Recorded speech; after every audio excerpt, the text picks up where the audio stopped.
বিরতির পর স্বাগত। একদিকে ব্যাংকক, অন্যদিকে মায়ানমার। ভূমিকম্পে বিধ্বস্ত সেখানকার জনজীবন। তবে শেষ যে আপডেট পাওয়া গেছে ব্যাংকক থেকে তা হচ্ছে এখনো নিখোঁজ 58। মায়ানমারের ভূমিকম্প 334টি পরমাণু বোমা ফাটার সামিল। সর্বশেষ আপডেট যে মৃতের সংখ্যা বেড়ে দাঁড়ালো 1644। আফটার শক চলবে কয়েক মাস, এমনটাই বলছে বিশেষজ্ঞরা। তবে এই মৃত্যুর সংখ্যা কি বাড়তে পারে? বর্তমানে কেমন রয়েছে পরিস্থিতি ব্যাংককে, বিস্তারিত জানবো। টেলিফোন লাইনে যুক্ত হয়ে গেছে প্রতিনিধি শতাব্দী দেবনাথ। শতাব্দী, ঠিক কি জানতে পারছো? একেবারে অঙ্কিতা, দেখো যেভাবে একটা ভয়ঙ্কর রকমের ভূমিকম্প হয়েছে, আর সেই জায়গা থেকে কিন্তু রীতিমতো এখনো পর্যন্ত তারা আতঙ্কিত। তারই মধ্যে এই ভয়াবহ ভূমিকম্পে তছনছ হয়ে গেছে মায়ানমার। সেই সঙ্গে শনিবার পর্যন্ত যে লাস্ট আপডেট আমরা পেয়েছি, এতে করে প্রায় 1600 পেরিয়ে গেছে। অর্থাৎ বলতে হয় তাহলে 1644 জনের মৃত্যুর কথা কিন্তু জানা গেছে। এবং সেই সঙ্গে জখমের সংখ্যা যদি বলতে হয়, সেটাও প্রায় ছাড়িয়ে গেছে তোমার 3000, 3500। আর এবার যেটা জানা গেছে, সেদিনের ভূমিকম্পে যে বিপুল পরিমাণ শক্তি নির্গত হয়েছে, এই ক্ষেত্রে তোমার বিশেষজ্ঞরা বলছেন যে সেটা তোমার 334টি পরমাণু বোমা যখন ফাটে, সেটার ভয়াবহতা যতটা থাকে, ঠিক ততটাই ভয়াবহতা মায়ানমারের এই ভূমিকম্পে পরিলক্ষিত হয়েছে।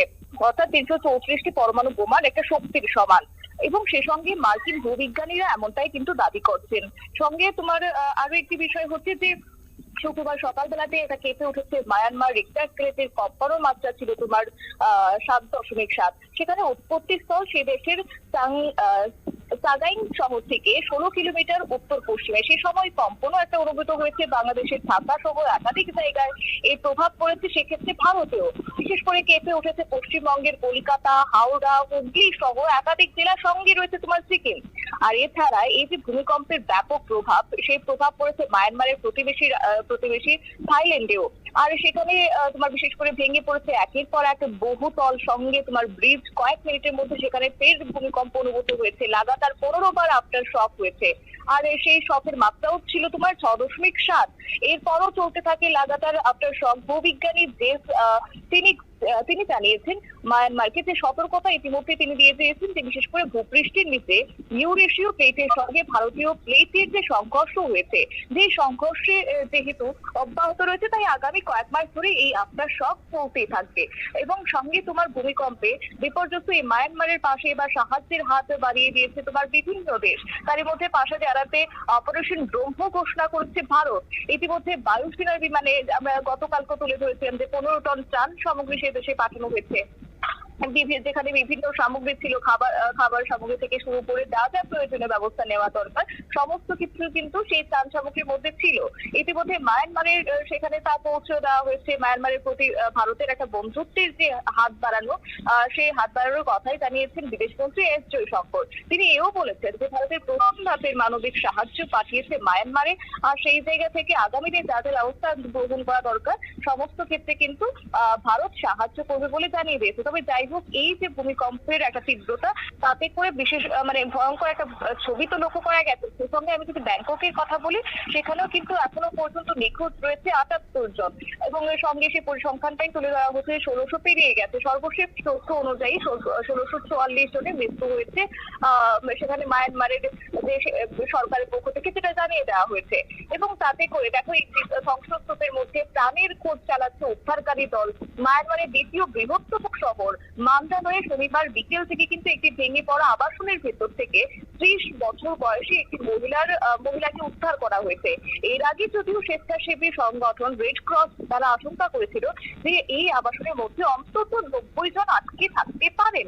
আর একই সঙ্গে আশঙ্কা করা হচ্ছে যে মায়ানমারের জুন্টা সেনার সরকারও তারা আশঙ্কা করেছেন যে হয়তোবা সেখানে বেশ কয়েকজন আটকে পড়েছেন।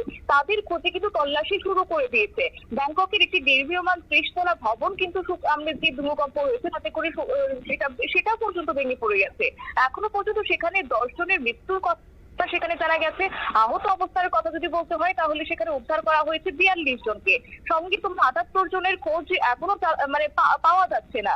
আর যার কারণে উদ্ধারকারীদের অনুমান করা হচ্ছে যে এখনো পর্যন্ত অন্তত 15 জন ধ্বংসস্তূপের মধ্যে হয়তোবা জীবিত রয়েছেন। আর তাই তাদের খোঁজে এবার মরিয়া চেষ্টা চালাচ্ছে উদ্ধারকারী দল। যদিও সেখানে শনিবার দুপুর পর্যন্ত যে কম্পন অনুভূত হয়েছে প্রায় তোমার 5.1 সেটা রিক্টার স্কেলে মেপেছেন ভূবিজ্ঞানীরা, এবং সেই সঙ্গে ভূমিকম্পে